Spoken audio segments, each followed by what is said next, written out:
reschedule one. But yeah, I've done a few. So we got like 30 minutes. Is that what you're saying? Yeah. Okay. And I have one more right after that. All right. So here we are live on the Metal Voice with the one, the only Gary Holt. What's From, up? of course, Exodus. And yeah, sure, a smidge of Slayer from time to time, right? A little smidge, yeah. Little smidge. So, Gary, exciting news. New album, Persona Non Grata, coming out 19th of November via Nuclear Blast. The follow-up to Blood In, Blood Out in has it been 2014? Yeah. It's 7 years. It's crazy, right? I can't even believe it's 7 years. Anyways, so first off, just tell everybody about the difference in recording from this album than the last album. Like, I think you did the same thing, right? More or less, but just tell us about that first of all. Yeah, we tend to build a studio when we're going to record, and the location may change, but the process kind of stays the same. And the Blood In, Blood Out, we recorded at a goat ranch, nothing more metal than being surrounded by goats, right? And this time, in the time since, Tom Hunting bought his house up in Lake Almanor, which had this huge, massive garage with all these purpose-built rooms, and it was made to record there. And this time though, we're able to do drums as well. We typically do the drums in a real studio, and then we build and track everything else, be it a rental home on the Russian River or a goat ranch, or an old warehouse space. And this time though, we had all the gear set up at all times. Tom could work on drums long after the initial drum tracks were done. If he lived with something and thought it could be improved, he'd jump out and get it, and it's awesome. We'll never change. I don't like going to the studio. You get in the car and fight traffic, and you sit there and order some takeout, and then you go home. It's like summer camp for us, jam camp, we call it. Yeah. You know what? Hold on a second here. Okay, everything cut of screwed up for a second. How is Tom, by the way? He's doing great. He's on his road to recovery. He, he's starting to get behind the drums a little bit. He's got to build his stamina back and all that. But he's got the time, and he has the support of the whole band, and he'll be back. So what about the lyrics? I mean, was it you who wrote the lyrics? Was it Steve who wrote the lyrics? Zetro? I write most of the lyrics. Steve wrote 2 songs, and Tom Hunting wrote a song. He wrote the lyrics to Years of Death and Dying. Mm-hmm. Zetro wrote Slipping Into Madness and Elitist, and I wrote all the rest. All right, so let's just jump right into the lyrics here, because there's a lot of anger here. I'm hearing a lot of anger, hostility, tension, and actually, just give everybody in a sentence. What does this album musically sound like? I'll give you my sentence after, but you go ahead. It sounds like the album to me sounds like 2020. It's a musical equivalent of the fucking the shit show that last year was. All right, the soundtrack to the shit show. That's what you're telling me. Yeah, some of the stuff I was writing as I'm looking at TV and watching the world burn. It's like, and of course, that's gonna have an effect on what I'm putting onto paper. And all of it, like the Years of Death and Dying, Tom wrote as like an ode to all the people we'd lost, including a lot of close friends, because we lost so many people on top of our way of life, and, fucking jobs and homes were lost, lives were lost, and not just all pandemic related. And it was a bad year, and we hope this album is something positive that comes out of it. From a musical perspective, I'll give you my sort of take on it. It's brutal. Sure. It's thrash. The production's great. Andy Sneap does a great job. And I think it's somewhere between Tempo, the last album, and more. There's a lot of death metal growls, I find. Like he's throwing a lot more than usual. How's that? Yeah. He learned a couple of new tricks. That's what I did. but you know what? Like some of the songs demanded it. And I like, give me a little of this. And he in the past he didn't think it was in his wheelhouse, but he learned he could do it quite well. I don't expect him to to like be George Fisher. But you know, it just adds another element, you know, because the guy already has his own totally unique voice and he's already can sing, you know, so he added something else to it too.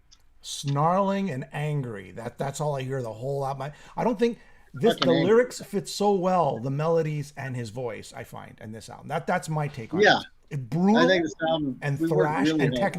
technical. Yeah, it's Insane all of drums, guitars, the whole thing. All right, it's Persona non you know, grata. and the Go album's ahead. got like fucking some of the catchiest choruses we've ever come up with, you know, and like you know when you can do that, when you can make something that's super heavy, but you can sing along to it, yeah, I think you've kind of accomplished something. To your point, the years of death and dying, that is like the big catchy chorus. That I Yeah, haven't really heard much of that from Exodus over the years. yeah, it's been a while, It's been a you while. All know. right, so go ahead. Sorry. And you know it's a natural thing, you know, we're not, nothing's forced, you know. Sometimes these things are completely improvised when we're writing it, you know, like you know, and when it came to that chorus, I told Mike Ahmad from Arch Enemy that I should probably owe him royalties, you know, because the Swedish influence is so heavy on that part, you know. But you know, it's just it's a big circular world of influence we live in. We all influence each other anyway, so it worked out perfect. The fires of division. All right, so all right, now I'm listening to the song. I go, this is the soundtrack of COVID and after and post COVID. So tell me about the lyrics on that one. It's just about the sad state of affairs in the world today. You know, the divisive nature of everything. You know, I'm maybe it's just me showing my age. I'm old enough to remember when people could have political differences and still get along. I guess I'm just old, right? Well, I'm I mean, old hell, too, so I remember those days. my own band is like compromised of like varying different political ideologies, and we're best friends. You know, like the world has forgotten how to do that. We're I so agree. divided, and the powers that be want us divided, and that's on both sides. That's not just a hard right or hard left thing. You know, like they just you know they're doing everything they can to pit everybody against each other, Is and it? Do you I think think it's it's do you fucking think it's the sad. media or the leader? So there's corporations, there's media, and there's politicals, right? Political parties. I think they all have a hand in it. Media, all of them, politicians as well. You know, because the game they're all playing now is like they don't they don't think they have to earn voters to get elected. Just keep the ones Yeah. you got, you know, and be as vile and bad as you want, and that's you know, and just you know, the right will portray the left as a bunch of like snowflake liberals, and the left will portray the right as a bunch of like inbred fucking dummies. But we're all Americans here, you know, and the sooner we remember that, the sooner we can start to heal. But right now, you know, I wrote that song while staring down the fucking Capitol riots and shit, you know? Yeah. Like, God damn it. But you know What the what? fuck's It's not going only on? happening. It's not. I'm in Canada, so it's not only happening in the U.S., but it's happening everywhere. There's this political Mm-hmm. divide, ideologies. Like people are hating each other. They're not. It's what I'm. Look, I'm old enough. I'm your age, and I remember a time where we could sit at a dinner table, have different ideologies, and we're not going to throw friggin' mashed potatoes at each other. Yeah, People or disown each other and you know, disown and each just other. write off half of your family, you know? I mean, Yeah. I look at it like this. It's the same thing with religion, you know? Everybody pretty much knows I'm an atheist and I'm not a believer, but if I fucking wrote off all those that were, I wouldn't have a family. Most of my families believe in Jesus fucking Christ, you know, and I'm not gonna like fucking part ways with them because we share a different religious ideology. Yeah. And I won't over political either. You know, some of my best friends are completely different than me, Yeah. and that's okay. It's not a bad thing. You know, I agree. I don't look at them as like fucking lesser people because we don't agree on something. And you know, a lot of time if you take the time to like discuss shit like fucking humans, you'll find that you actually can find middle ground on a lot of things. Yeah, I find the media has been really fueling the fire because tragedy sells and anger sells and Oh division yeah, sells, sure. right? Yeah, totally. Happiness I doesn't think sell. the media had as much to do with anything, you know.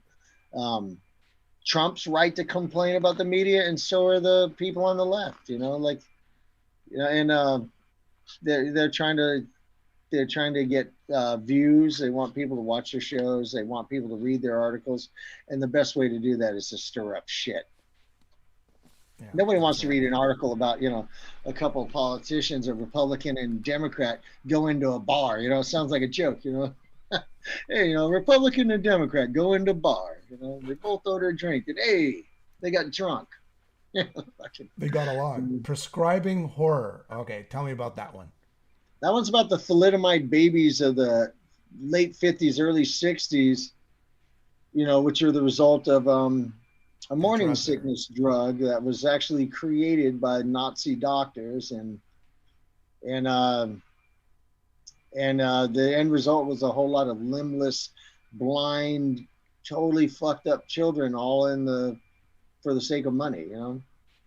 Which ties in with a lot of the anti-vaxxers. They're worried. I mean, again, I don't want to get into this vaccine debate or anything like that, but that they're saying, look at this drug that was prescribed. It wasn't tested enough, and now you want us to stick our. And I don't want to get into this debate of what's right or wrong. I'm just No, saying that sort of, that's what brings the fear. The past brings the fear of the present, and maybe, sure. you know what I mean. That's what I'm trying to Hmm. say. I Yeah, don't want to go on and any I side here. and I never really thought of it as tying into that in that way, but now that you mention it, absolutely does. The whole album kind of ties into a lot of that stuff, and I think it's just because of what was in front of me when we were creating this album. Yeah, You can't help but be influenced by it. persona non grata. Who are you talking about? Or you don't have to tell me, but I'll never tell because it's not one person. okay.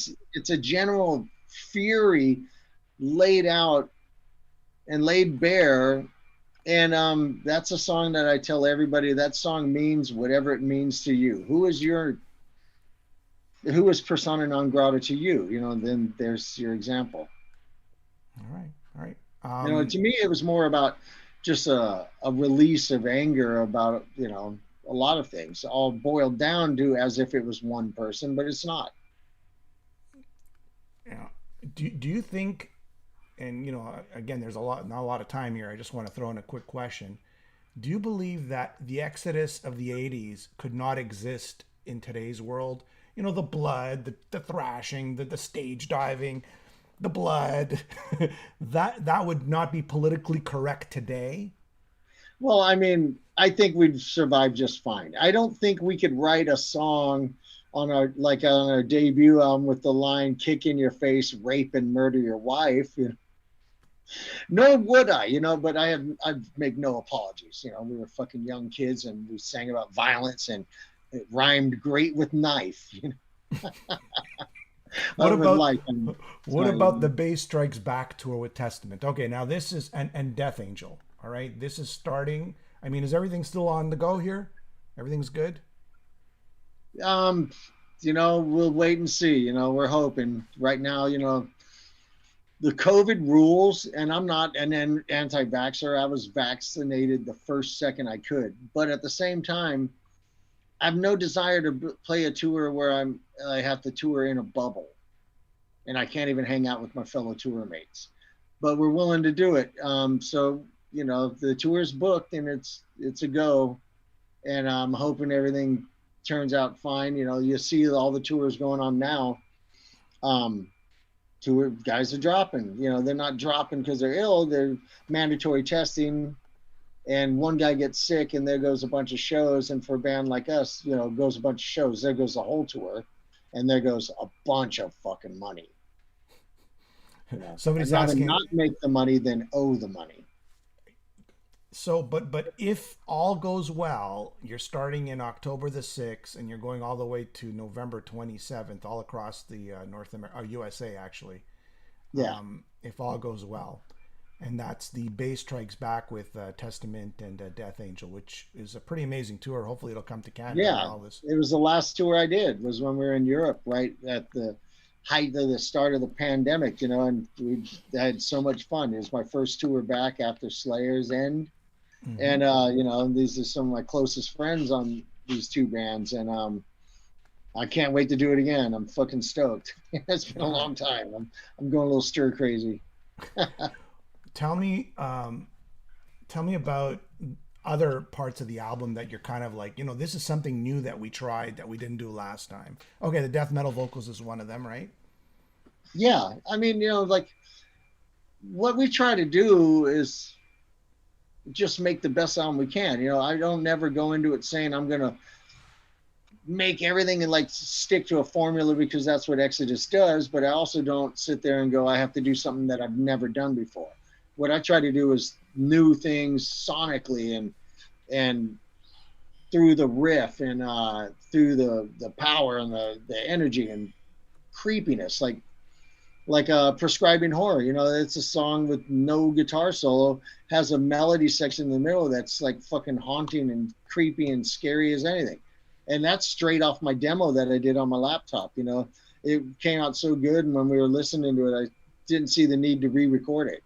Just import it. It was perfect. And we just wanted to put in the best performances, the best songs, the best hooks, and the most power we could accomplish. And I think we did that. I mean, it was awesome. The pandemic was good to us in that way because we were able to work just uninterrupted on an album for a long time. We spent more time on this album, and Andy Sneap, we mixed this album so many times it became madness, because we had time to do it. We'd live with it for a month and like, what about one more go? I think we could fix it. And we did it. And the final mix, we improved it just that little tiny bit that most people wouldn't have noticed, but it opened it up even more sonically, and it's worth doing. Yeah, no, I'm really impressed with this album. It's worth the wait. You guys have done a really good job. Lunatic-Liar-Lord. Tell me about that. That's about the fucking If you want old. to talk. It's about old Jesus H. Christ and God and the religious right and just my general feelings on religion. All right. The beatings will continue until morale improves. That's the funniest. That's the best line. Yeah, That's the that best line. was that was Country. written watching the riots, and me just looking at it and thinking, what are they trying to accomplish, and I'm not pro writer, but watching people just clubbing peaceful protesters and like, what is your end game here? To beat them until they submit, until and that's when, and it's an old statement I've heard before, the beatings will continue until morale improves. And that kind of just clicked in because it almost seemed like that was the goal, was to like beat you until you smile about it. All right. R.E.M.F. Okay. M.F. is, I guess, motherfucker, but what's the Yeah. R.E.M.? Rear echelon. Rear echelon motherfucker. Is that it? The military term Oh, refers to okay. the guys in the back making the call, calling the shots, sending the soldiers in to do the dirty work. Yeah. I noticed a lot of time changes on that one. Like, it's just thrash, brutal, technical. It's just the time changes. It's going up, it's going down, it's speeding up, it's slowing down. It's just, wow, man. You guys really put a lot of work into that. Yeah, that's one of my favorites. I mean, they're all my children, and this album, I'm super proud of all of them. All right. Going back into since we have just a little bit of time left, going back into the early days, when you first saw Metallica, did you say these guys are going to be, the biggest band in the world? Or, yeah, they're good, but they'll get better? I thought they were good. I wasn't like totally blown away. I mean, I thought they were really good. And the main thing is we saw like a kindred spirit. We were both playing thrash metal. I didn't know another band did. And it kind of was like looking into a mirror. I thought they were great, but I remember like Dave, broke a string and they didn't have a backup and they had to stop and change the string during the show. And I was like, these guys didn't bring two guitars. What the fuck's wrong with them? And I remember reading a old fanzine interview with Lars, and he said basically the same thing. He felt like he had seen, like, a mirror image, kindred spirit musically. But Lars said, but they're not as professional as us. And I remember when I read that, I told someone, those motherfuckers didn't even bring backup guitars. Professional, my ass. You wouldn't have to stand there and wait for me to change a string. I would have grabbed the other guitar. But it was all good and all in fun. But yeah, they were there. No one knew they'd be this big. Anybody who says they did is a liar. Yeah. They were crushing killer thrash, made by guys like us, pimply faced kids, with a total lack of social skills. And no one knew James would become the singer he did.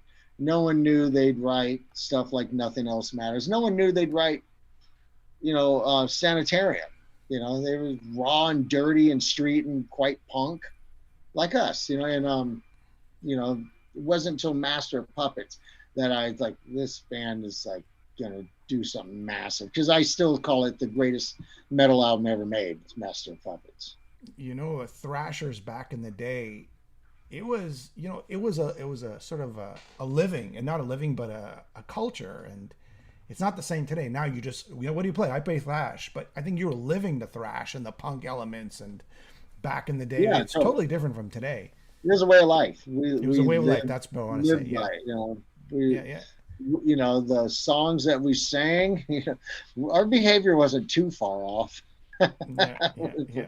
And maybe that's the best way to put it. Your behavior wasn't too far off from the music and the lyrics, right? We were pretty ill-behaved young boys back then. What about? But but we looked like cherubs. We got away with so much shit because we like, who me, and we looked like we were 14 years old and baby-faced little puppies, and we got away with a lot of shit. Bonded by Blood. How, in your opinion, why has it standed the test of time all these years? People love that album. This is like Kill 'Em All, for Exodus, right? Why do you think it stood the test of time all these years? Great songs, what it all comes down to. Great songs. It was a founding album in a movement, and I'm biased, but I think it's the best of the debuts. Okay, all right. And is there anything else you want to talk about? How about Slayer? Anything, any surprises, like any one-offs, or maybe a song or two, or a movie soundtrack or something? I don't know. No, the Slayer's done, and enjoy the memories. I know I do. All right, so that's pretty much it, unless you want to plug something else. I know you got another interview. Persona Non Grata, November 19th. Go check it out. I'm fucking excited. All right, my friend. I'm happy you're here on the show today. Thank you so much for joining us. And right on. Thank you. All your time, Gary. Have yourself a wonderful day, okay? You too. Take care. Bye-bye.